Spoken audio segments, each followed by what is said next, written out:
Hi everyone, this is Renee Romeo of ReneeRomeo.com. Today's project is learning how to sharpen all the blades around your home. So whether you have a dull knife, a dull pair of scissors, or even a dull lawnmower blade, I'm going to show you exactly how to sharpen all of these tools really easily, really inexpensively, and it's not going to take a whole lot of time either. So let's start with an ordinary kitchen knife. Now, how do you know when you need to sharpen your kitchen knives? Well, one way is to visually inspect it and see if you see any burrs along that blade edge. And mine has several, so it's been quite a while since this knife has been sharpened. Another way you can do it is to take a tomato and try to slice through the tomato. You know, it's doing a fairly good job, but I really should be able to do that much easier rather than kind of moving the knife back and forth. And then a third way you can test it is to take an ordinary piece of paper and try to cut through it. And again, you shouldn't have to use much effort at all to get through this, and it's not cutting the paper at all. So during your blade inspection, you'll see that the only area of that blade that's been ground down is the very edge. And it's been ground down to a very specific angle determined by the manufacturer and determined by what type of use that blade is going to get. So most blades are ground down anywhere between 10 degrees and 22.5 degrees. And so let's figure out exactly how to get that angle so we can make a really beautiful, nice, clean, sharp, straight edge. So the easiest way to find those angles is with an ordinary white piece of paper. So this is going to give you a 45.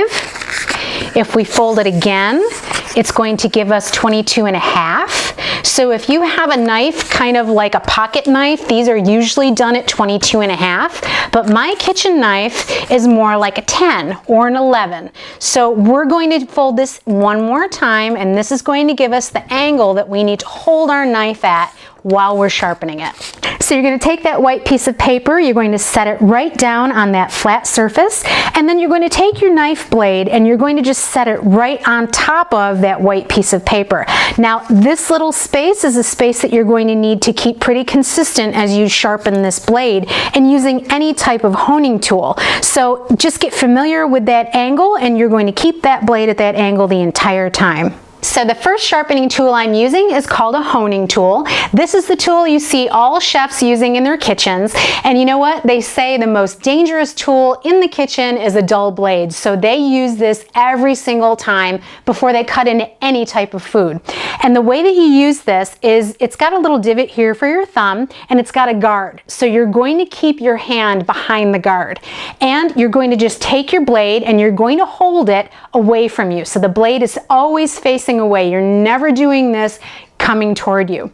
So you're going to take that honing tool and you're going to hold it up, and then you're going to take your blade at that 11 or 10 degrees, and you're just going to run it all along the whole honing tool, and you're going to do it one side and then the other, and one side and then the other. Now, the thing about this honing tool, it's the least expensive tool you can get to sharpen a blade, but it also is one of the least effective because it's only going to take off a tiny little bit of steel in order for you to keep your blade sharp. So you really almost have to have a very sharp blade in order to be able to use this honing tool to kind of keep it sharp. And you'll see it's just been a few passes, but it really isn't able to cut through that tomato yet the way I'd like it. So the next blade sharpener I'm using is called a Carbide steel sharpener. And this one is really convenient. It's pretty inexpensive, and it really is a no-brainer. And the reason why I say that is because there are two carbide steel rods in here that form a V. And that's really your 11 degrees, and you don't even have to think about it. All you have to do is set your knife in there and go. And this particular model has a really great feature. So you can go ahead here, and it's got a little grip handle. It's got two pads on the bottom that act like a rubberized grip, so you can stick it right on top of your countertop and have it anti-slip. And then all you really have to do, the only skill that you need, is to grab your knife and actually have it nice and straight being pulled through that little valley between the two carbide tip steel rods and just run it through. So you're just going to be really consistent with pressure and pull it toward you. Just like that.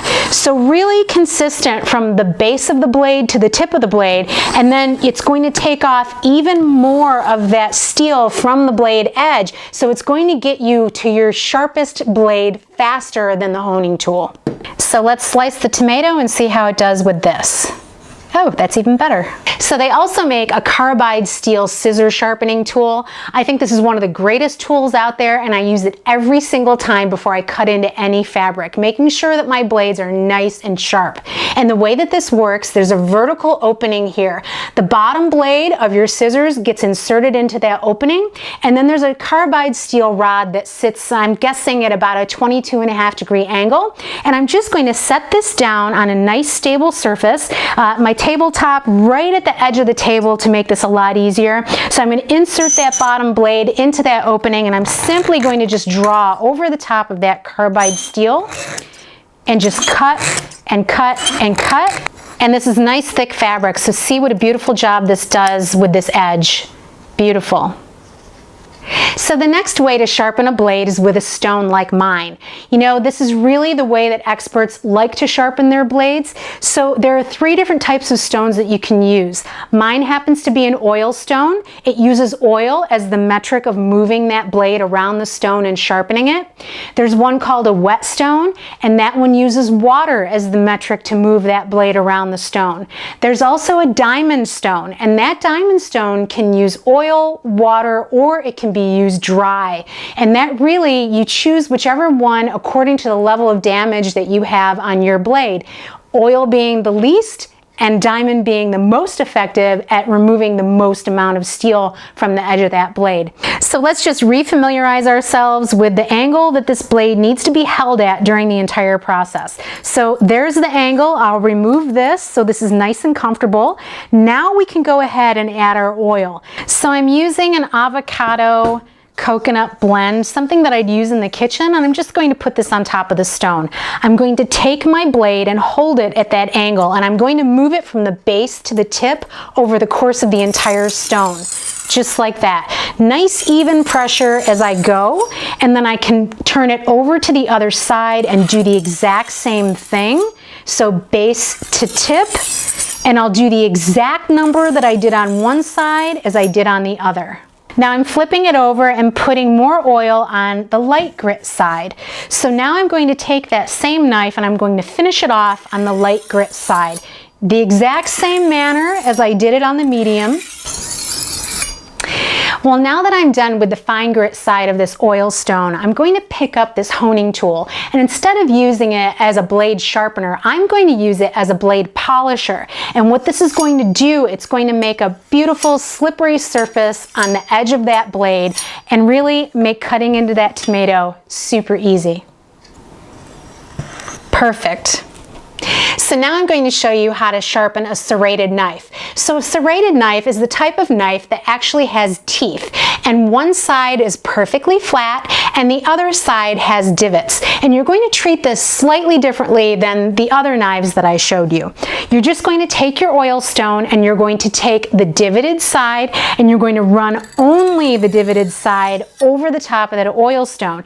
And you're going to do it the same way from base to tip, making sure it's nice even pressure at that 10-degree or 11-degree setting, and everything will be nice and sharp in the end.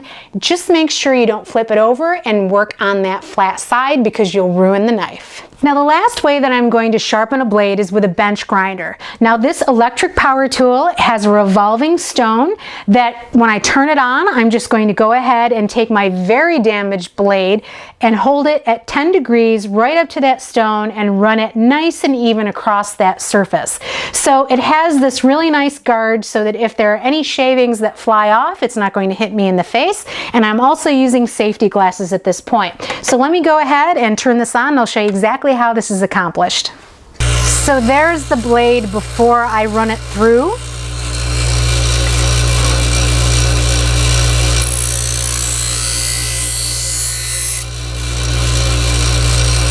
That's one pass.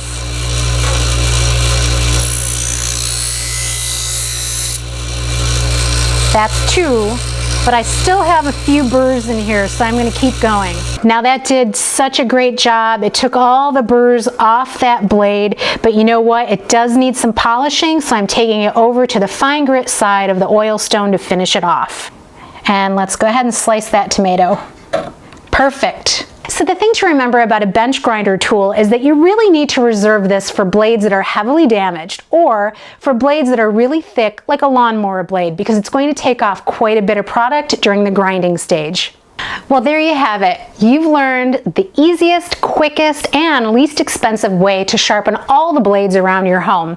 So not only are you going to have the best sliced tomatoes, you're going to have the easiest cut fabric and the best cut lawn in the neighborhood. I hope you enjoyed watching this project. This is Renee Romeo of ReneeRomeo.com. Thank you so much for watching, and if you enjoyed watching this, please like, share, subscribe, and follow, and I'll keep bringing you these great Life 101 projects in the future.